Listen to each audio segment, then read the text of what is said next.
और भी दूसरे राज्य हैं उनका भी स्थापना दिवस है।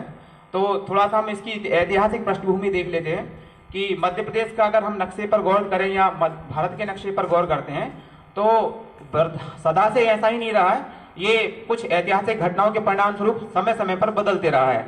वैसा ही हमारा मध्य प्रदेश का नक्शा है या मध्य प्रदेश की जो सीमाएं रेखा हैं वो भी समय अनुसार बदलती रही हैं।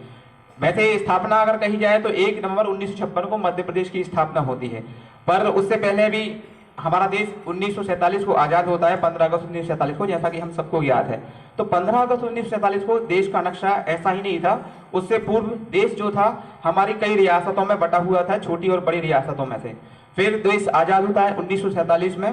1947 में आजाद होने के बाद सभी के सामने एक समस्या थी कि सारी की सारी रियासतों को एक साथ कैसे लाया जाए, एक राज्य एक देश का रूप संगठित रूप में कैसे किया जाए।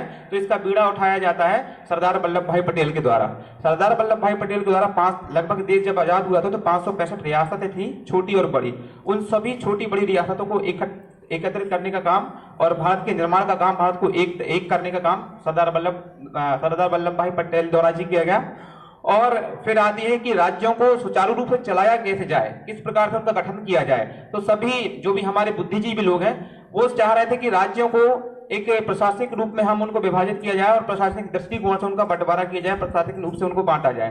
परंतु कई लोगों के मन में यह ख्याल आ रहा है कि भारत में कई सारी भाषाएं हैं, तो भाषाओं के अनुसार राज्यों का विभाजन किया जाए, भाषाओं के अनुसार राज्य बटेंगे तो शायद अच्छा रहेगा। ये दोनों मुद्दे चल रहे थे देश के अंदर 1947 के बाद। और 1953 में फिर इस बात को कि राज्यों को कैसे विभाजित किया जाए तो एक आयोग बनाया जाता है।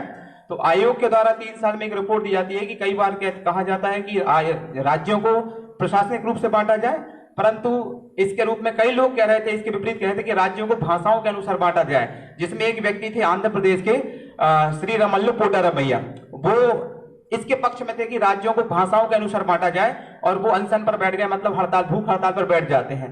52 दिनों की भूख हड़ताल होती है और 52वें दिन उनकी मृत्यु हो जाती है। मृत्यु हो जाने के परिणाम स्वरूप क्या होता है कि राज्यों को फिर लास्ट में कुल मिला के ये बात आती है कि राज्यों को भाषाओं के अनुसार बांटा जाएगा। और फिर ये सिलसिला शुरू होता है 1956 से। तो भारत का मतलब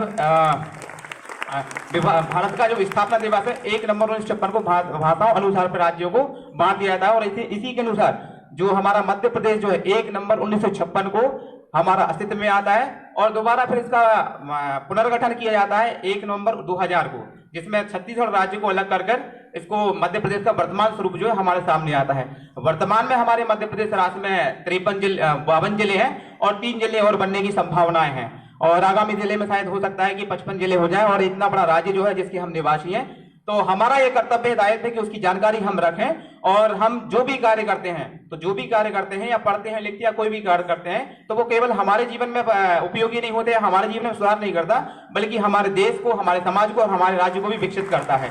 तो अभी आपका काम है पढ़ने का, तो इतना अच्छा पढ़ें, इतना सीखें कि आप खुद विकसित हो और अपने राज्य को भी विकसित करें, विकासशील बनाएं।